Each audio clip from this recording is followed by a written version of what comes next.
The O'Reilly Factor is on tonight. This Republican shutdown did not have to happen. Is the president backing down a bit?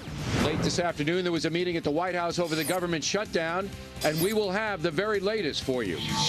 I am glad the government is shut down. Think about it. For the first time in years, it's safe to talk on the phone and send emails without anybody listening in. And let the mocking begin over Obamacare. Is America becoming a joke all over the world? We will answer that question.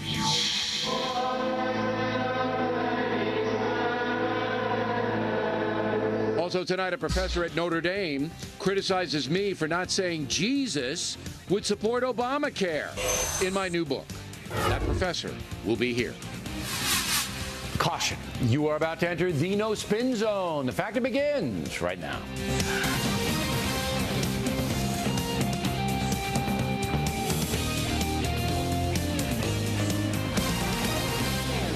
Hi, I'm Bill O'Reilly. Thanks for watching us tonight. Obamacare not ready for prime time. That's the Talking Points memo, and we will have it in our next segment.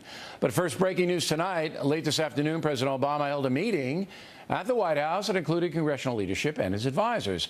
With the government shutdown embarrassing America all over the world, the question tonight is, was anything accomplished at that meeting? And the answer is no.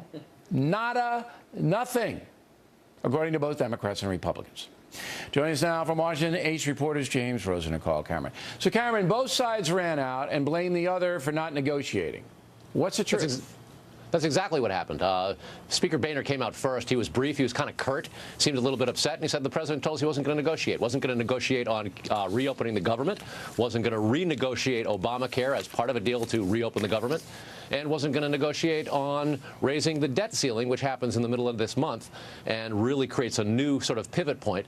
Democrats said we're not going to negotiate on that. Nancy Pelosi and Harry Reid came out a few minutes later, and they were all too happy to take questions and linger and blame Republicans for their unwillingness to give up their demands to negotiate Obamacare as part of reopening the government and negotiating spending cuts as part of the debt ceiling deal. What do you think, though, Cameron? I mean, look, they both say the other won't negotiate. I mean, what's it's dead in the water. Nothing happened today, and we're no closer to reopening the government. It's not going to happen this week. It may spill into next week, and then we're beginning to push that middle of the month, October 17th deadline. Republicans think that that's going to create some sort of pressure that will inspire Democrats to compromise. But Democrats, the president and the Democratic leadership and the rank and file have been saying for months that they're not going to negotiate, period. They clearly, Democrats feel like they got Republicans cornered, and they're not likely to give them any sort of mercy by offering a compromise. See, I don't know who's I think the Republicans, Rosen, have offered some compromises, but then the reply back from the president, and of course Pelosi and Reid take their cue from him, is, well, we're not going to renegotiate Obamacare. It's the law of the land. Supreme Court said it was good, and we're going to go with it. We don't care if it works or not. Obviously, it isn't working, and we'll prove that in the next segment. But, again, I'm going to ask you, it's an opinion question. Are the Democrats just saying, no, we're not going to give in on anything, and that's it? Is that what it's about? On the one hand, Bill, there are people who will be tempted to look at this situation and say, here's a president, here's the Democratic Party in the Senate, who are more eager to negotiate with Hassan Rouhani than with John Boehner.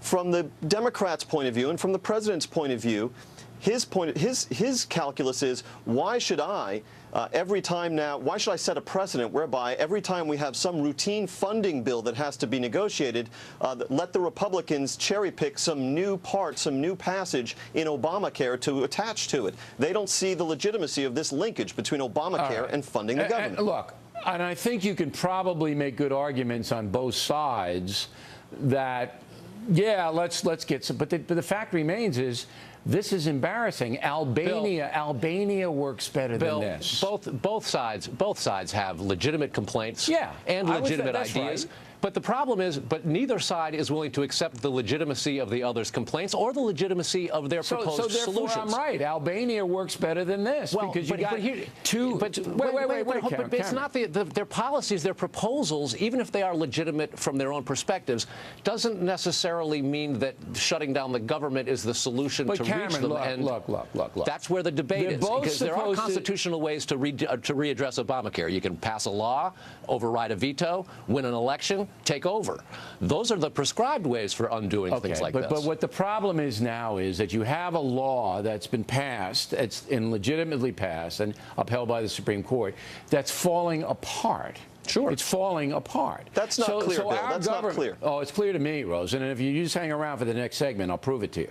This law is falling apart. So it seems to me it's incumbent on our leadership in both parties to admit it's not working right. It's not really working out well. Think of how and then let's try to find a solution within the framework of making it better. Now, but let Rosen's challenging me, okay?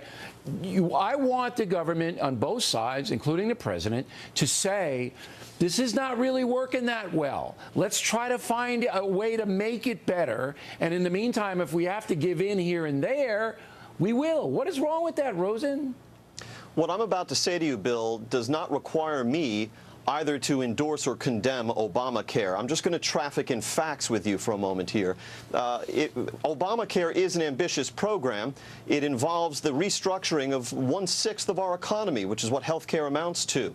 And if you go back in time and you look at any great, lowercase g, great venture on the part of the United States government, whether it was the defeat of fascism, the space race and the landing of a man on the moon and safely returning him to Earth, the attempt to prevent South Vietnam from falling into communist hands, any of those large-scale ventures which go on for years, if you looked at the first 3 years of them, and we've had 3 years since the passage of Obamacare, from the president's point of view, it really just started rolling out yesterday, all of those ventures would have, if you look back at the first 3 years, you'd see that all of those ventures involved glitches, stops and starts, major problems, minor problems.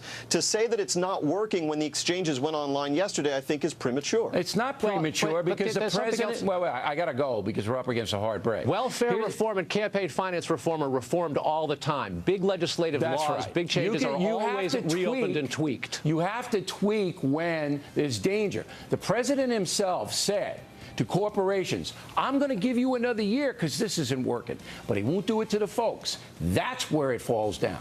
Gentlemen, thanks. Next on the